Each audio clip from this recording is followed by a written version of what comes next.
STKčko.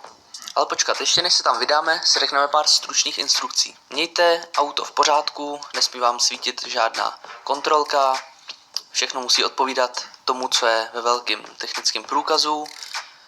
Z techniky na technicky vždycky spolupracujte, řiďte se jejich instrukcema. No a my zamíříme jako první na měření emisí, kam vás taky z kanceláře pošlou.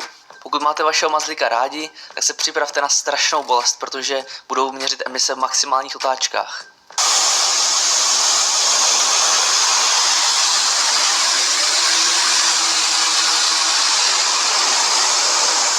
OK, na emisích jsme prošli, hodíme jim papír i z doklady do kanceláře a počkáme, až nás zavolají na samotnou technickou prohlídku.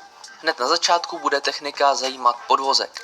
Zaměří se především na řízení na přední nápravě a stupeň koroze. Hned po příjezdu na tohle místo samozřejmě nezapomeňte vypnout motor, vyřadit rychlost a nechat ruční brzdu dole.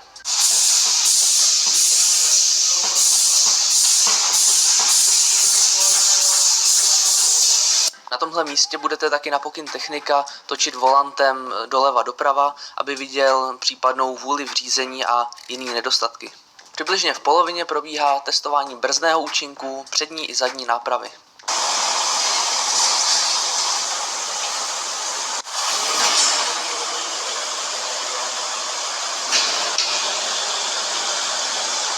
A na úplný závěr kontrola kol, pneumatik a taky světel, včetně blinkerů.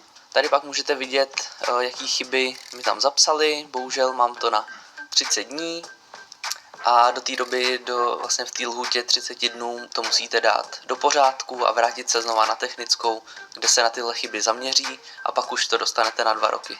Emise byly dost na hraně, pokud se podíváte na hodnotu kouřivosti, tak vidíte, že jsem prošel o 1/10.